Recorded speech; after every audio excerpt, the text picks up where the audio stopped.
Kaya nga pala mga kaagapay, ang pag-uusapan natin ngayon sa ating video na ito ay kung bakit may mga OFW na mayaman sa abroad pero pagdating sa Pilipinas, bakit naging mahirap?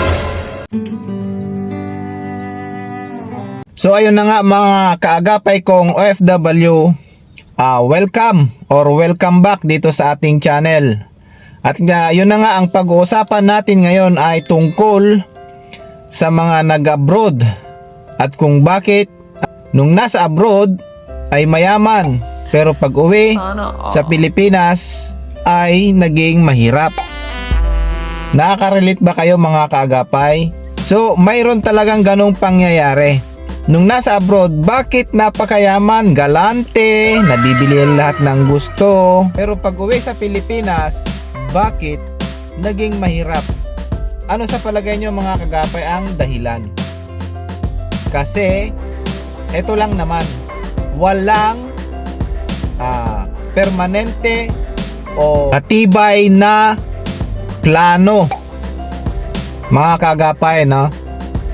Yun na nga. Nung nasa abroad, mayaman. Pero dating sa Pilipinas, naging mahirap. May ipon naman. Bakit kaya? Dahil wala ngang matibay na plano kung para saan ang kanyang naipon. O di po ba mga kagapay? Ang masasabi ko lang, kapag tayo nasa abroad, ang purpose naman talaga natin magtrabaho at mag-ipon para sa ating pamilya, para sa ating future. Sana pag uwi sa Pilipinas, yung mga pangarap natin ay mangyayari.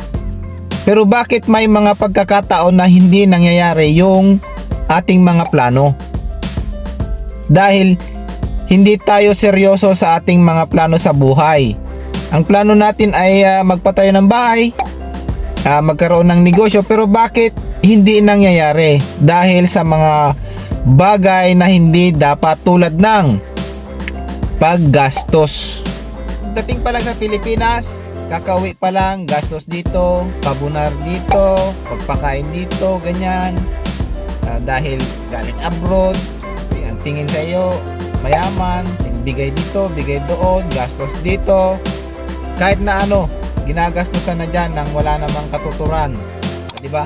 Kasi marami tayong ipon so hindi ka na nagbibitaw ng maliit lang malaki na yung binibitawan mo pera. Kasi nga malaki ang ipon mo. Kaya nangyayari puro bitaw. Minsan nakakalimutan na talaga yung plano.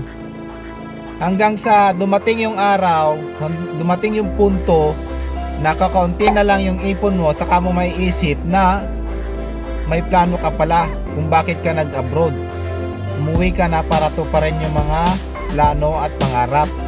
Kaya lang hindi nangyari dahil sa minsan yung ating kayabangan, ganyan, konting kantsaw lang, dito inom, ganyan, gala doon, kahit na anong gawin, bibili ng kung ano-anong mga gamit na hindi naman na talaga kailangan. Yung gastos lang ng gastos, parang hindi na naiisip yung mga plano. Kaya nangyayari talaga yon. Yung plano mong hindi na bumalik sana sa abroad, pero napabalik ka. Kasi yung plano mo sana ay hindi nangyari o natupad. So ang choice mo ulit ay mag-apply ulit ng trabaho at bumalik sa abroad. Na ang plano mo sana ay mag-for good, magnegosyo at tuparin lahat ng mga pangarap. So yun ang choice natin, bumalik sa abroad kasi naubos yung ating pera na sana ay napunta sa mabuti.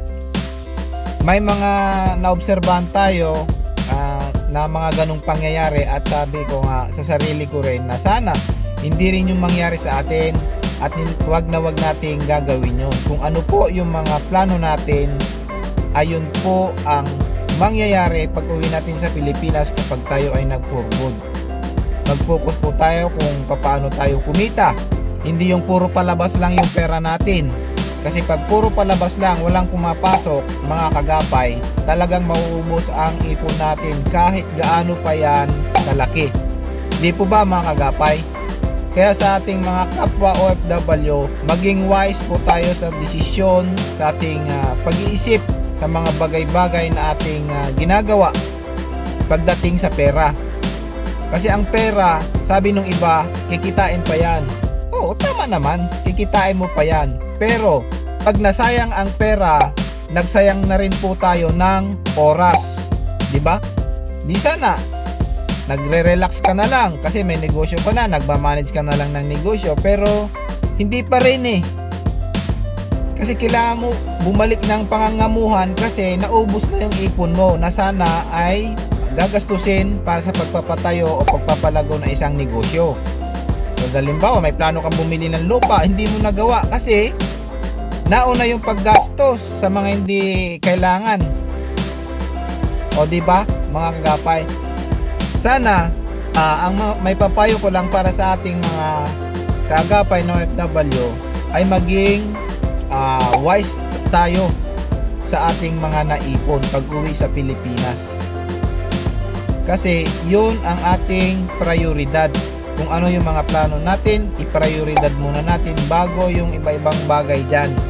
So sana mga kagapay, no, may napulot na naman tayong aral at inspirasyon sa ating video ngayon. At aking muling hinihiling ang inyong suporta sa ating channel at paki-subscribe po ang ating channel at paki-pindot na rin po ang notification bell para pag may video tayong i-upload ay ma-notify po kayo. Maraming salamat sa inyo mga kagapay at mabuhay ang mga bagong bayani, mabuhay ang mga OFW. Bye-bye!